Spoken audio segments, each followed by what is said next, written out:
নমস্কার দর্শক বন্ধুরা, সর্বপ্রথমে আমার চ্যানেল ওয়ার্ল্ড অফ স্বাগতমের তরফ থেকে আপনাদের সবাইকে জানাই শুভ দীপাবলি। এই দীপাবলিতে আপনাদের জীবন আলোয় আলোয় ভরে উঠুক এই কামনাই করি। দর্শক বন্ধুরা, আপনাদের যদি আমি জিজ্ঞাসা করি বলিউডে আপনাদের প্রিয় অভিনেতাকে, তাহলে হয়তো অনেকেই আপনারা খানদের নাম করবেন অথবা অন্য কোনো আর্টিস্টের নাম করবেন। কিন্তু যখনই আমায় জিজ্ঞাসা করা হয় যে আমার প্রিয় অভিনেতাকে, আমি কিন্তু সবসময় একজনের নামই করে থাকি। তিনি কে? আপনারা একটু গেস করুন। নমস্কার দর্শক বন্ধুরা, আমি স্বাগতম দাস আমার ছোট্ট চ্যানেল ওয়ার্ল্ড অফ স্বাগতমের তরফ থেকে আপনাদের সাদর অভ্যর্থনা জানাই। আজকে আমি আমার প্রিয় অভিনেতা ইমরান হাশমির জীবনের গল্প আপনাদের বলবো। আপনারা এই গল্পটি শুনুন, দেখুন এবং উপভোগ করুন।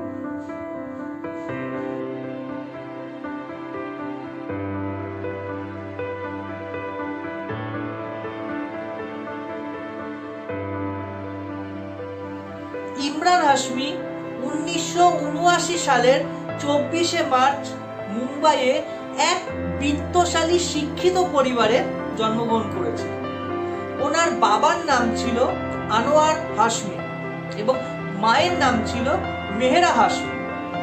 বলিউডের দুই বিখ্যাত ডিরেক্টর মহেশ ভাট এবং মুকেশ ভাট, এই দুইজন ছিলেন ইমরান হাশমির দূরসম্পর্কের কাকা।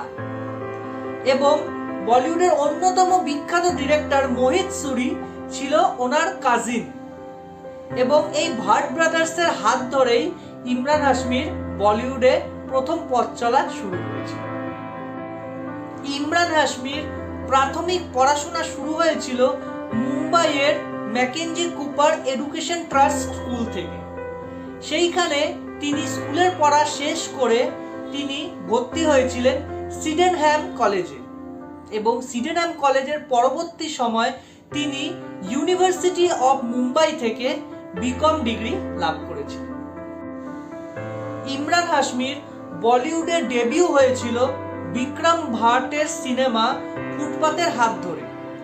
এই সিনেমাটি বক্স অফিসে সেরকম নাম করতে পারেনি, সিনেমাটি ফ্লপ হয়েছিল। কিন্তু ইমরান হাশমির অভিনয়ের দক্ষতা তখন জনগণের মুগ্ধতার চরম সীমায় পৌঁছে গিয়েছিল। এরপরেই ইমরান হাশমি তার ক্যারিয়ারের অন্যতম সফল সিনেমা মার্ডারে অভিনয় করেছিলেন এবং সেই মার্ডার সিনেমাটি যথেষ্ট জনপ্রিয় হয়েছিল এবং ইমরান হাশমির অভিনয় দক্ষতা তখন জনগণের মুখে মুখে ছড়িয়ে পড়েছিল। মার্ডার সিনেমার সাফল্যের পর আর পিছন ফিরে তাকাতে হয়নি ইমরান হাশমি স্যারকে। এরপর তিনি সব কালোজয়ী ব্লকবাস্টার হিট সিনেমা আকসার, জহর, কলিযুগ, গ্যাংস্টার, তুমসা নেহি দেখা, আশিক বানায়া আপনে প্রভৃতি সিনেমার মতো একের পর এক ব্লকবাস্টার সিনেমা তিনি আমাদের উপহার দিয়েছিলেন। সেই সময়কার জনগণ তার অভিনয় দক্ষতার প্রতি মুগ্ধ হয়ে যেত এবং ফিল্ম ক্রিটিকরা তার অভিনয়ের প্রশংসায় পঞ্চমুখ হয়ে যেত। 2007 সাল ইমরান হাশমির জীবনের অন্যতম উজ্জ্বলতম বছর বলে গণ্য করা হয়, কারণ এই বছরই আমারও অন্যতম প্রিয় সিনেমা ইমরান হাশমি স্যারের গুড বয় ব্যাড বয় এবং আওয়ার আপন মুক্তি পেয়েছে। এই সিনেমার জনপ্রিয়তা নিয়ে সত্যি আর বিশেষভাবে কিছু বলার নেই, জনপ্রিয়তা সর্বোচ্চ সীমা ছাড়িয়ে গিয়েছে। ইমরান হাশমি স্যারের কথা তখন আপামর জনসাধারণের মুখে মুখে ছড়িয়ে পড়েছিল এবং এই সিনেমা দুটি প্রচন্ডভাবে ব্লকবাস্টার হিট হয়েছে। এই সিনেমা দুটি আমার অন্যতম প্রিয় সিনেমা।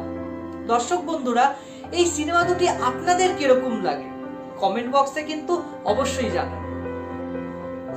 2008 সাল থেকে 2012 সাল এর মধ্যবর্তী সময়টাকে বলা হয় ইমরান হাশমির জীবনের গোল্ডেন ইয়ার, কারণ এই সময় তিনি আমাদের সব কালোজয়ী সিনেমা উপহার দিয়েছিলেন।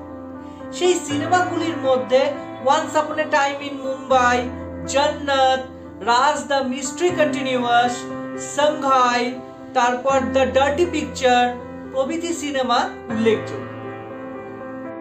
ইমরান হাশমিকে আমজনতা ভালোবেসে সিরিয়াল কিসার বা লাভার বয় হিসেবে আখ্যায়িত করেছিল, কিন্তু 2013 সালের পরবর্তী সিনেমাগুলিতে তার এই লাভার বয় ইমেজটি কমে গিয়ে তার পরিবর্তে মাচোম্যান ইমেজটা ধীরে ধীরে আরো বড় হচ্ছিল। দর্শক বন্ধুরা, আপনারা দ্য রাজ রিবুট, হামারি আধুরি কাহানি, আজহার, ওয়াই চিট ইন্ডিয়া প্রভৃতি সিনেমাগুলো যদি একটু ভালো করে দেখেন, দেখবেন তার মধ্যে ঠিক লাভার বয় ইমেজটা ছিল না, তার বদলে একটা মাচোনেস, একটা মাচোম্যান ইমেজ ইমরান হাশমি পরবর্তীকালে 2013 বা তার পরবর্তী সিনেমাগুলিতে বেশ ভালোভাবেই দেখা যায়। দর্শক বন্ধুরা, এবার আসি ইমরান হাশমি স্যারের স্ত্রী ও পুত্রের কথা। ইমরান হাশমি স্যারের ছোটবেলায় তার বন্ধু ছিলেন পারভিন সানি। তাদের মধ্যে প্রগাঢ় বন্ধুত্ব ছিল, কিন্তু যত সময় বাড়তে থাকলো তাদের সেই সম্পর্ক বন্ধুত্বের বাউন্ডারি পেরিয়ে প্রেমে নিবদ্ধ হয়েছিল। তারা একে অপরকে ভালোবাসতে শুরু করেছিল। অবশেষে 2006 সালে তাদের 6.5 বছরের প্রেম পূর্ণতা পেল।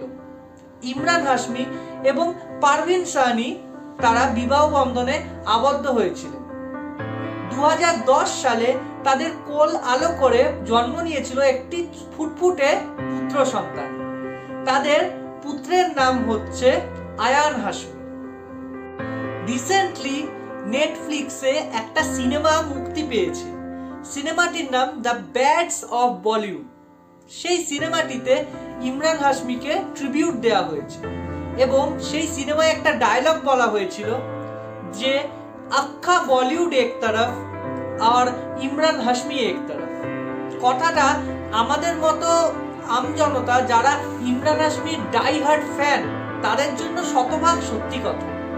সত্যি আমাদের কাছে ইমরান হাশমি শুধু একজন অভিনেতাই নন, আমাদের কাছে ইমরান হাশমি আবেগের অন্যতম নাম। আজও আমরা ইমরান হাশমি স্যারের সিনেমা রিলিজ হলে ফার্স্ট ডে ফার্স্ট শো দেখার প্রয়াস নিই। আজও ইমরান হাশমি হিরো হলো বা ভিলেন হলো সেটা আমাদের কাছে ম্যাটার করে না, আমাদের কাছে অনলি ম্যাটার করে অভিনেতা ইমরান হাশমি। আজও সিনেমায় ইমরান হাশমির এন্ট্রিতে আমরা ফাটিয়ে সিটি বাজাই। ঠিক সেরকমই ইমরান হাশমি স্যার আজ অভিনয়ের গণ্ডি পেরিয়ে আমাদের কাছে একটি আবেগের নাম। ইমরান হাশমি স্যারের খুব রিসেন্টলি আরেকটা সিনেমা লঞ্চ হতে চলেছে। সিনেমাটির নাম হচ্ছে দে কল হিম ওজি। আমার মনে হয় সেই সিনেমাটিতে ইমরান হাশমি স্যার ভিলেন হবে। আমার ইমরান হাশমি স্যারের সিনেমা তো খুবই ভালো লাগে এবং আমি সবসময় চেষ্টা করি ফার্স্ট ডে ফার্স্ট শো দেখার। আপনারাও কি সেই রকম পথেরই প্রতীক? তা কমেন্ট বক্সে সেটা অবশ্যই জানাবেন। বলুন দর্শক বন্ধুরা, কেমন লাগলো আমার আজকের এই পর্বটি?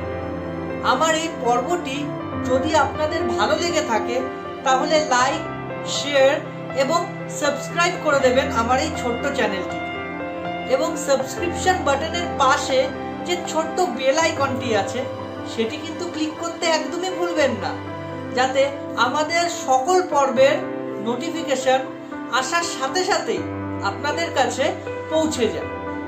তবে দর্শক বন্ধুরা, আজ এতটুকুই থাকুক। আমি আবার আগামী সপ্তাহে হাজির হয়ে যাব এক নতুন পর্বের সাথে আপনাদের দরবারে।